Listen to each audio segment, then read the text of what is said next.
வணக்கம் நண்பர்களே. கடந்த 3 நாட்களாக மிக உற்சாகமான ஒரு நாட்கள் இங்கே சென்று கொண்டிருக்கின்றன. இது எங்களுடைய மலைப்பகுதி. இங்கே தான் இப்போ உஸ்தாத் காதிரி அவர்கள் உருது இலக்கிய வகுப்புகளை எடுத்துக் கொண்டிருக்கிறார்கள். அதில் மாணவராக கற்றுக்கொள்வதற்காக நானும் வந்திருக்கிறேன். என்னுடன் ஒரு 25 நண்பர்கள் இருக்கிறார்கள். இது காலை பொழுது. ஊரில் அங்கே கடுமையான வெயில் அடித்து கொண்டிருக்கும் போது இங்கே மேகமூட்டமாக இருக்கிறது, குளிராக இருக்கிறது. ஒரு மழைக்கு முந்தைய மனநிலை நீடித்து கொண்டிருக்கிறது. நண்பர்களே, இந்த தருணத்தில் இந்த காலை நான் என்னோட நண்பர் கிருஷ்ணனை பேசி கொண்டிருந்தபோது அவர் சொன்னார், சில நாட்களுக்கு மேல் அல்மோராவில் இருந்தோம். அதுக்கு முன்னால் கர்நாடகத்தில் யக்ஷகானா பார்க்க போனோம். அதன் பிறகு நாடகம் பார்க்கறதுக்காக மலபாருக்கு போனோம். அதன் பிறகு இங்கே வந்திருக்கோம். ஒரு 10 நாள் இடைவெளியில் தொடர்ந்து இந்த மாதிரியான மகிழ்ச்சியான தருணங்களாக எங்கள் வாழ்க்கையிலே ஏற்றிக்கிட்டே இருக்கும். பெரிய தொழிலதிபர்களுக்கு கூட இல்லாத வாழ்க்கை என்ன சார் அப்படின்னா, இது ஒரு மித்து. தொழிலதிபர்கள் அவ்வளோ சந்தோஷமாக இருக்கிறாங்களா என்ன? கிடையாது. யார் மகிழ்ச்சியாக இருக்கிறாங்க அப்படின்னு பார்த்தா 2 வகை நபர்கள் தான். ஒன்று, எவ்வளவு குறைவான பொறுப்புகள் வைத்திருக்கிறார்களோ அவ்வளவு, சுமைகளை வைத்திருக்கிறார்களோ அவர்கள் தான். கட்டுகள் எவ்வளவு குறைவாக இருக்கோ அந்த அளவு மகிழ்ச்சியாக இருப்பாங்க. எந்த அளவு உங்களை நீங்கள் கட்டிக்கிறீங்களோ அந்த அளவுக்கு நீங்கள் மகிழ்ச்சி குறைவான இருப்பீங்க. அப்படி ஏன் கட்டுறாங்கங்கிறது ஒரு முக்கியமான கேள்வி. ஏன் ஒருத்தர் தன்னை நிறைய கட்டுகளுக்குள்ள மாட்டிக்கிறார்? எவ்வளோ பொறுப்புகளை ஏற்று தன் மேலே ஏற்றிக்கிறார்? ஏன்னா அவருக்கு போர்டம் இருக்கு. வாழ்க்கை சலிப்பூட்டுகிறது. செயல் வழியாக அந்த சலிப்பை அவர் நிரப்ப நினைக்கிறார். செயலில் தன்னை மறந்திருந்தால் நாட்கள் ஓடுறது தெரியாது. அதுக்காக பொறுப்புகளை ஏற்றுக்கொள்கிறார். பொறுப்புகள் கொடுக்கக்கூடிய கவலைகளே அவங்களோட நாட்களை தின்று விடுகிறது. வெற்றி, புகழ் என்று சில இலக்குகள் அவர் வைத்திருக்கிறார். அதாவது வேலை தான் என்னுடைய மகிழ்ச்சி என்று சொல்லக்கூடியவர் உண்மையில் ஒரு பாபரும் சலிப்பிலும் தப்ப தான் அதை செய்கிறார். வேலை மகிழ்ச்சியானது தான், நிறைவானது தான். ஆனால் அது மட்டும் போதாது. ஒரு மனிதனை உண்மையில நிறைவூட்டுவதற்கு அவனுடைய அறிவார்ந்த நுண்ணவு சார்ந்த 2 சென்சிபிலிட்டிஸையும் நிரப்புவதற்கான செயல் தேவை. அறிவார்ந்த நிறைவு தேவை, நுண்ணுணர்வு சார்ந்த நிறைவு தேவை. அறிவார்ந்த நிறைவு என்பது அறிவார்ந்த நடவடிக்கைகள் வழியாகத்தான் வரும். கற்பது, கற்பிப்பது, உருவாக்குவது ஆக 3 தான் அறிவார்ந்த நிறைவை அளிக்கக்கூடியவை. நீங்கள் புதிய விஷயங்களை கற்றுக்கிட்டே இருந்தீங்கன்னா எக்ஸைட் ஆகிட்டே இருப்பீங்க. கற்பித்து கொண்டே இருந்தீங்கன்னா மறுபடியும் எக்ஸைட் ஆவீங்க. புதிதாக உருவாக்கினீங்கன்னா உச்சக்கட்ட எக்ஸைட்மெண்ட்ல இருப்பீங்க. அதுதான் அறிவார்ந்த இன்பம். கலை சார்ந்த இன்பம் என்பது அதுதான். கலை சார்ந்த இன்பத்தில் எந்த கலையுமே உங்கள்கிட்ட ஒரு பார்வையாளராக வெளியே இருக்க சொல்லலை. எந்த கலை உங்கள்கிட்ட உள்ளே போங்க, நீங்களே கிரியேட் பண்ணிக்கிறேன்னு சொல்லுங்கள். நீங்கள் பாட்டை கேட்கும்போது பாட்டை நீங்கள் தானே உருவாக்கிக்கிறீங்க. நாவல் படிக்கும்போது நாவலுடைய உலகத்தை நீங்கள் தான் கற்பனை பண்ணிக்கிறீங்க. ஆக நீங்கள் அதில் பங்களிப்பாற்றீங்க. நீங்கள் சிருஷ்டிகர்த்தா ஆகிறீங்க.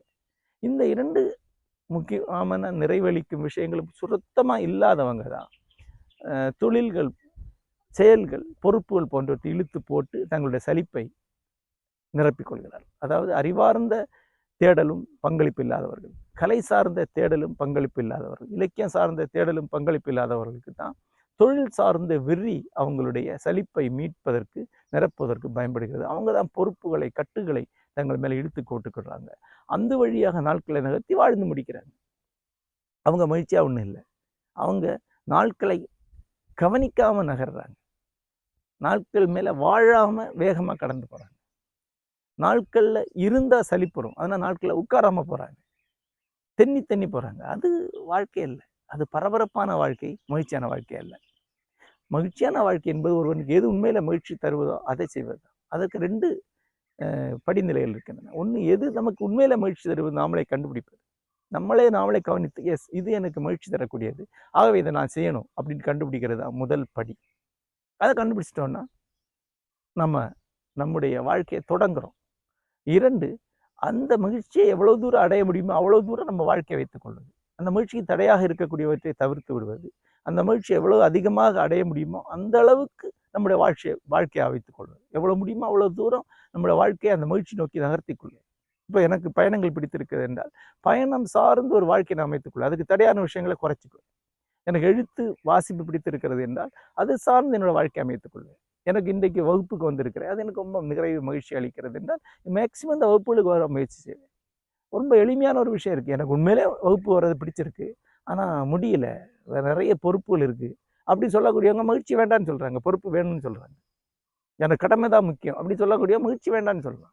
கடமையும் முக்கியம்தான், எனக்கு மகிழ்ச்சியும் முக்கியம்தான், மகிழ்ச்சிக்காக தான் நான் வாழ்கிறேன் அப்படின்னு சொல்லக்கூடியவன் தான் மகிழ்ச்சி அடைய முடியும். ஆக அந்த மகிழ்ச்சியை தேடி வந்தோம், அந்த மகிழ்ச்சியை தேடி அடைந்து கொண்டிருக்கிறோம். ஆகவே மகிழ்ச்சிக்கு எதிரான எல்லா கட்டுகளையும் தடைகளையும் தவிர்ப்பதும், மகிழ்ச்சி நடக்கிற விஷயத்தை எவ்வளோ முடியுமோ தேடி போகிறது தான் மகிழ்ச்சி அடைக்கிறது. என்னை பொறுத்தளவு பயணமும் கற்றலும் கற்பித்தலும் உருவாக்குதலும் சிருஷ்டிகரமும் தான் என்னை மகிழ்ச்சியாக வைத்திருக்கிறது. அதுக்காக தடையாக இருக்கக்கூடிய எதையுமே நான் செய்வதில்லை. கூடுமான வரைக்கும் தவிர்த்துறேன், முடிந்த வரைக்கும் குறைச்சிருவேன். அதுதான் நம்முடைய வாழ்க்கையை மகிழ்ச்சியாக நிறைவாக வைக்கக்கூடிய வழி. இந்த தருணத்தில் நான் சொல்ல விரும்புவது அதுதான். உங்கள் ஒவ்வொருத்தரும் திரும்பி பாருங்க, நீங்க பொறுப்புகளை கடமைகளை கொண்டு நிரப்பிக் கொள்கிறீர்களா, அல்லது உங்க மனதை மகிழ்ச்சியானவற்றை வைத்து நிரப்பிக் கொள்கிறீர்களா? கடமைகளை பொறுப்புகளை வேலைகளை வைத்துக்கொண்டு நிரப்பிக்கொண்டே சென்று கொண்டிருந்தீர்கள் என்றால் உங்க வாழ்க்கையை வாழாமல் கடந்து செல்கிறீர்கள். உங்க வாழ்க்கையை ஒத்தி போட்டுக்கிட்டே சென்று இறுதி வரைக்கும் சென்று செல்கிறீர்கள். ஒவ்வொரு கணத்திலும் நின்று அந்த கணத்துடைய இன்பத்தை, கொண்டாட்டத்தை, மகிழ்ச்சியை அடைந்து அடைந்து அடைந்து முன் சென்றார்கள், வாழ்ந்து முன்னேறுகிறீர்கள். அவங்களுக்கு அளிக்கப்பட்ட இந்த வாழ்க்கை எனும் கால துண்டு நிறைவுறுகிறது, மகிழ்ச்சி அடைகிறது.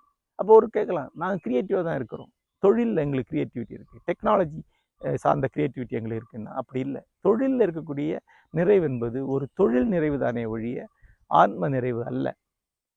டெக்னிக்கல் ஆன விஷயங்கள் இருக்கக்கூடியது இன்டலெக்சுவல் ஹாப்பினஸ் அல்ல. ஏன்னா தொழிலில் அதில் எல்லாம் நீங்கள் ஒரு பிரம்மாண்டமான எந்திரத்துடைய ஒரு சின்ன உறுப்பு. இன்னைக்கு மாடர்ன் சயின்ஸில் நீங்கள் எதாவது பண்ணுறீங்கன்னா, சயின்ஸ் என்பது பிரம்மாண்டமானது. நீங்கள் நிறுவனமே ஒரு விராட புருஷன், ஒரு ஒரு ராட்சச மனிதன், அதில் ஒரு சின்ன அணு தான் நீங்கள், ஒரு சின்ன செல்லு தான் நீங்கள். அதில் நீங்கள் க்ரியேட்டிவாக கான்ட்ரிபியூட் பண்ணது ரொம்ப குறைவு. நீங்கள் பர்ஃபெக்டாக அதை பண்ணால் உங்களுக்கு அதுக்கான நன்மைகள் உண்டு, உங்களுக்கு ஒரு நிறைவு கிடைக்கும். ஆனால் நீங்களே செய்யக்கூடிய ஒன்று அறிவார்ந்த விஷயத்தில் தான் இருக்கும். நீங்களே சொந்தமாக உருவாக்கக்கூடிய ஒன்று, நீங்களே சொந்தமாக கற்றுக்கொண்டு நீங்களே சொந்தமாக பங்களிக்கக்கூடிய ஒன்று தான் அறிவார்ந்த பங்களிப்பாக இருக்க முடியுமே ஒழிய தொழில் துறைகளில், தொழில்நுட்பம் அறிவியல் துறைகளில் அளிக்கக்கூடிய அந்த நிறைவு என்பது உண்மையான நிறைவு அல்ல. அது ஒரு ஒரு ஒரு பர்ஃபெக்ஷன் அளிக்கக்கூடிய சாட்டிஸ்ஃபேக்ஷன் தான். இன்வென்ஷனும் கிரியேஷனும் லேர்னிங்கும் அளிக்கக்கூடிய ஹாப்பினஸ் அல்ல. அந்த மகிழ்ச்சி தான் உண்மையான அறிவார்ந்த மகிழ்ச்சி. அந்த மகிழ்ச்சியை நீங்கள் அடையணும்னா உங்களுக்கு எந்த துறையில் உண்மையிலே அந்த மகிழ்ச்சி இருக்குன்னு கண்டுபிடிக்கணும். உங்களுக்கு ஒரு வேளை இலக்கியத்தில் இருக்கலாம், தத்துவத்தில் இருக்கலாம், சிற்பக்கலையில் இருக்கலாம், தொல்லியல் துறையில் இருக்கலாம், ஏதேனும் ஒரு துறையில் இருக்கலாம். அந்த துறையை நீங்கள் கண்டுபிடிக்கணும். அந்த துறையை கண்டுபிடிக்கும் போது தான் நீங்கள் உங்கள் வாழ்க்கையை நிறைவுற செய்கிறீர்கள். நண்பர்களே, இந்த கேள்வியை தான் கடைசியாக விட, ஏன் மனிதர்கள் இவ்வளவு பரபரப்பாக இருக்கிறாங்கன்னா, மனிதர்கள் சலிப்பு கொண்டிருக்கிறார்கள். சலிப்பு, போர்டம் என்பது சாதாரண விஷயம் அல்ல. அது ஒரு அடிப்படையான மனித உணர்ச்சி, அது ஒரு உண்மையான அந்த உணர்ச்சி, ஒரு நல்ல உணர்ச்சி. அது அந்த போர்டம் மனிதனுக்கு வந்ததுனால தான் மனிதர்கள் கலை, இலக்கியம், அறிவியல், தத்துவம், ஆன்மீகம் எல்லாத்தையும் உருவாக்கி இருக்கிறாங்க. போர் அடித்தவங்க தான் ஜீனியஸாக இருக்காங்க, அவங்க தான் இன்வென்டராக இருக்காங்க, அவங்க தான் கிரியேட்டராக இருக்காங்க. அது உங்களுக்கு போர் அடிக்குதுன்னா நீங்கள் உயர்வான நல்ல ஒரு வாழ்க்கையை வாழறதுக்கான வாய்ப்பு உங்களுக்கு வழங்கப்பட்டிருக்கு, உங்களுக்கு அந்த ஃபேக்கல்ட்டி இருக்குது அப்படின்னு அர்த்தம். ஒருத்தனுக்கு போரே அடிக்கலைன்னா அவர் ரொம்ப அன்றாட வாழ்க்கையில் முழுசாக நிறைவேறுகிறாருன்னு அர்த்தம். அது ஒரு சாதாரண வாழ்க்கை. அன்றாட வாழ்க்கையில் சலிப்பு விட்டாலாம் நீங்கள் போர் அடிக்குது உங்களுக்கு. அதுக்கு மாற்றாக நீங்கள் அன்றாட வாழ்க்கையில் இன்னொன்று கண்டுபிடிச்சிங்கன்னா அது சரியாக வராது, அது உங்களுக்கு ஒருபோதும் நிறைவளிக்காது. இன்னைக்கு இளைஞர்களுக்கு போர் அடிக்குது, அவங்க என்ன பண்ணுறாங்க, பைக் எடுத்துகிட்டு சுற்ற ஆரம்பிக்கிறாங்க, ஹோட்டலில் போய் சாப்பிட்றாங்க, ஃபயர் போட்டுட்டு சுற்றி நடனம் ஆடுறாங்க, இது மாதிரி ஏதோ ஒன்று பண்ணுறாங்க. அதெல்லாம் அவங்களுக்கு நிறைவே அளிக்காது. ஏன் போர் அடிக்குதுன்னா உங்களுக்கு அறிவார்ந்த ஒரு வெற்றிடம் இருக்குது, அந்த வெற்றிடத்தை நிரப்பினால் ஒழிய அது போர்டாக இருக்காது. உலகியல் உங்களுக்கு பத்தலை, உலகியலுக்கு அப்பால் ஏதாவது கண்டுபிடிச்சாதான் அவங்களுக்கு அந்த சலிப்பு இல்லாமல் ஆகும். உலகியலை கொண்டு உலகியல் இருக்கக்கூடிய சலிப்பை ஒருபோதும் நீக்க முடியாது. உலகியலை கொண்டு உலகியலை ஒருபோதும் முழுமை செய்யவும் முடியாது. அந்த இடைவெளியை உலகிற்கு அப்பால் உள்ளதை கண்டுபிடிக்கணும். அந்த அப்பால் உள்ளது என்ன, கலையா, இலக்கியமா, ஆன்மீகமா, தத்துவமா, மெய்யியல், அதை நீங்கள் கண்டுபிடிக்கணும். அதில் நீங்கள் பங்களிப்பாற்றணும். அதில் இன்வால்வ் ஆகிறது வழியாக தான் சலிப்பை நீங்கள் வெல்ல முடியும். சலிப்பை வெல்வது தான் இன்பம் அழுப்பதற்கான வழியை ஒழிய சலிப்பை கண்மூடித்தனமான ரொட்டீன் செயல்களை கொண்டு நிரப்பி முன் செல்வது அல்ல. நன்றி.